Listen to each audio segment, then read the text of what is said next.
Halo, Assalamualaikum warahmatullahi wabarakatuh. Selamat pagi anak-anak, bagaimana kabarnya hari ini? Kita bertemu kembali dalam pelajaran IPA pada materi cahaya dan optik.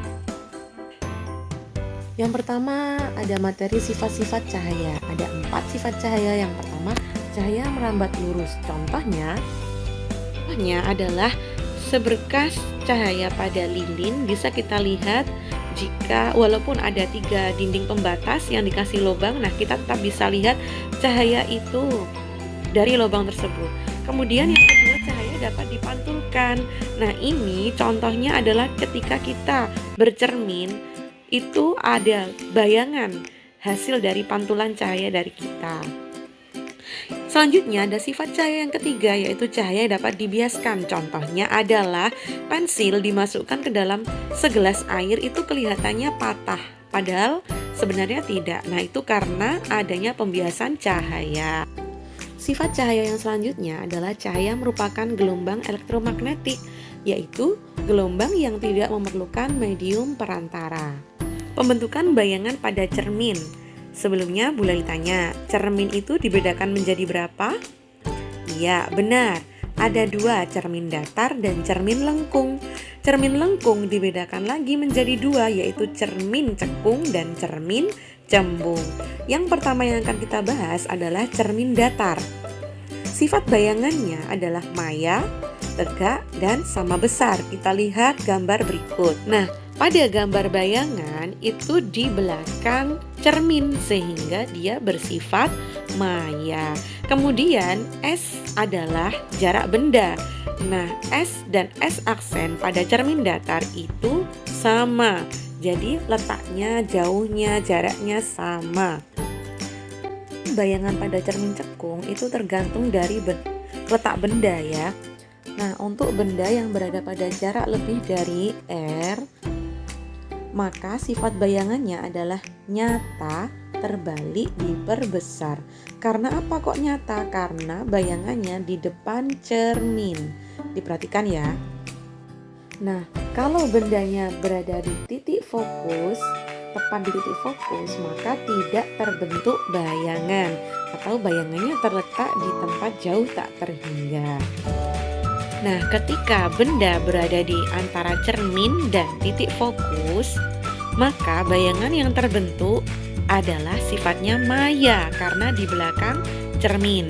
Maya, tegak, dan diperbesar. Perhatikan saja di gambar ya, bendanya segitu, ternyata bayangannya yang terbentuk lebih besar.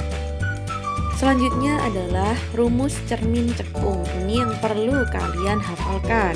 1/F sama dengan 1/S plus 1/S aksen. Bacanya kalau ada S dan koma di atas itu namanya S aksen. S itu jarak benda ke cermin, S aksen itu jarak bayangan ke cermin. Selanjutnya ada rumus juga M sama dengan H aksen per H atau S aksen per S. Perhatikan contoh soal berikut ini. Sebuah benda diletakkan 10 cm di depan cermin cekung. Jika jarak fokus cermin tersebut 6 cm, 6 cm itu berarti F. Nah, jarak benda yang tadi itu berarti S. 10 cm itu S. Sehingga langsung dijawab 1/F berarti 1/6, 1/S itu 1/10. Kita mencari jarak bayangan, jadi yang dicari S aksen. Maka harus dipindah ruas yang 1/10. Pindah ruas ke kiri sehingga positif berubah jadi negatif. Jadi 1/6 dikurangi 1/10. Bagaimana caranya? Disamakan penyebutnya dulu karena belum sama. 6 sama 10 KPK-nya berapa? Iya benar, 30. Jadi 30 dibagi 6 sama dengan 5, lalu dikali 1. Kemudian 30 dibagi 10 sama dengan 3 kali 1, 3. 5 kurangi 3 berapa? 2. Berarti jawabannya 2/30 sama dengan 1/S aksen. Sehingga kalau dicari S aksen tinggal dibalik jadi 30/2 sama dengan 15. Kemudian kita mencari perbesaran bayangan. Caranya dengan M sama dengan S aksen per R. S aksennya 15, S-nya 10, sehingga 15 dibagi 10 sama dengan 1,5. Kemudian sifatnya bagaimana? Nah, kita lihat berdasarkan gambar tersebut, maka bayangan itu berada di depan cermin, sehingga sifatnya adalah terbalik, nyata, dan diperbesar. Selanjutnya adalah cermin cembung. Berikut ini contoh pembentukan bayangan pada cermin cembung ketika bendanya pas di titik M. Nah, bayangan yang terbentuk itu ternyata di belakang cermin, sehingga sifatnya adalah maya, tegak, dan diperkecil karena ukuran bayangannya lebih kecil daripada benda. Selanjutnya kita akan membahas tentang lensa.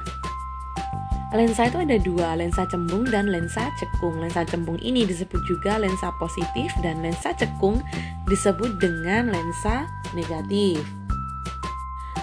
Yang pertama, lensa cembung ini sifat bayangannya tergantung dengan letak posisi benda, seperti cermin cekung tadi ya.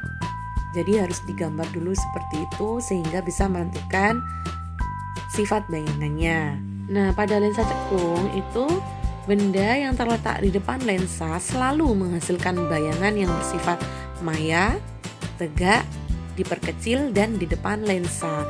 Kenapa maya? Karena bayangannya terbentuk di depan lensa. Kalau pada cermin, jika bayangan yang terbentuk itu di depan itu nyata, tapi kalau lensa, kalau bayangannya di depan itu maya. Kemudian ada materi kekuatan lensa. Ketika kita mau menghitung kekuatan lensa itu bagaimana, maka rumusnya D sama dengan 1/F. Itu jika satuan dari F itu meter.